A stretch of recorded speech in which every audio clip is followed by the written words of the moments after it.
Hi, my name is Lyneir Richardson. I have two titles. I'm the Executive Director at the Center for Urban Entrepreneurship and Economic Development at Rutgers Business School in Newark, New Jersey.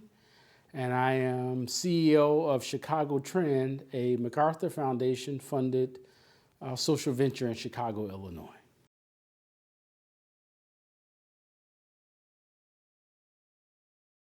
On a daily basis, my job involves making the connection between entrepreneurship and urban community revitalization. I've been passionate about that sphere of economic development, ethnic, urban, and underserved areas of cities, attracting resources, promoting business attraction efforts, strengthening businesses that are there. I've been passionate about that work for well over 20 years now. I'm driven in this work by the idea that I can see an opportunity before the world will see it, and then to communicate that opportunity to people who can act on it, who can bring resources and attention and ultimately jobs and community health and community wealth to that neighborhood. So very early on in my career, I started as a young lawyer. What was interesting was that people would see urban areas and they would see problems, and I would see opportunities. And typically I try to get people to spend even a half an hour, a half an afternoon in a city like Newark, New Jersey, or on the south or west side of Chicago. And if they walk those corridors with me, I think they'll see an opportunity for themselves. That's what I'm passionate about. I am very proud of what I would call economic development work. Really, I'll give you three quick examples. In Baltimore, Maryland, in my work as a head of urban real estate at General Growth Properties, I convinced Target to open the first Target store in the city of Baltimore. It took a whole lot of persuasion and showing them facts and demographics about how what the existing neighborhood was and what the potential of the neighborhood would be. I worked at the time with the local economic development organization to do the first TIF, tax increment financing deal in Baltimore. Very proud of that. In Chicago, as a young entrepreneur, there are blocks that you can drive down, and as an entrepreneur, I built every house on the block. So that work, even 20 years, later, I still drive down that block and feel a warm feeling about the early economic development work. And then finally, I had an opportunity over the last 6 years to work in Newark, New Jersey. I worked for a very charismatic mayor, then now U.S. Senator Cory Booker, and we did over $2 billion of new economic development, even in a tough, economic climate. New hotels, a distribution center for Starbucks, Prudential's new office tower, new residential units, new distribution centers and manufacturing plants. It was a really interesting time. So I've sat in, if the economic development table has, 6 or 7 chairs, I've sat in 5 of them, and I'm working my way around the table. Have I had mentors?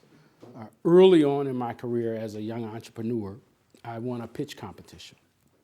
And as a part of that pitch competition, they gave me some money, but they also gave me an advisory board. At the time, there was a CEO of a very large construction firm, Shal Bovis. There was a banking executive, Julia Stash, who's now the CEO of the MacArthur Foundation, and other business leaders who really sort of shaped my view of the importance of neighborhoods, of how to utilize incentives to attract business to communities, and the importance of minority entrepreneurship in the whole city economic ecosystem. I think it's one of the few places where you can do well and really do good and see your work over a 10 or 20 year period of time. You can drive down blocks or go to neighborhoods or go to a restaurant that you help finance or an entrepreneur that you help get a loan. You'll know the corporate executives, the banking executives, the political leaders. It's a time where it's a job and a career where being in the middle of activity and being in the middle all the time, that's what makes it exciting. I came up with a phrase when I was in Newark, New Jersey. I called it taking projects from the pipeline to the finish line. Very often, elected officials have a short-term objective. They got to make some results happen while they're elected and be able to talk about that to get reelected. The job I have as an economic development official is to look at that menu of potential projects and determine which one can actually go from the pipeline to the finish line during that period of time. So what can get done in a 12 to 18 month horizon? What can get done 18 to 36 month horizon? What can get done in 5 or more years? And you find satisfaction in each one of those baskets. You find a way to define accomplishment in the 12 to 18 month horizon, and we work on it, we put our resources, our best people, our tools to get stuff done so we have some visible, tangible accomplishments. But you also have smart people who are more strategic, who are urgent but patient to get longer term projects done as well. And so you take pride in both. IEDC has impacted my career because it gives me an opportunity to be around other professionals who are as committed and as passionate about the work as I am. The organization has a place for everyone. I focus and I love ethnic, urban, and underserved neighborhoods. There are professionals just like that who enjoy the same part of the field as I do, but there are people who have an equal amount of passion for rural neighborhoods or large cities or suburban neighborhoods. And the organization has a big enough tent and reach and impact and value to that entire plethora of people.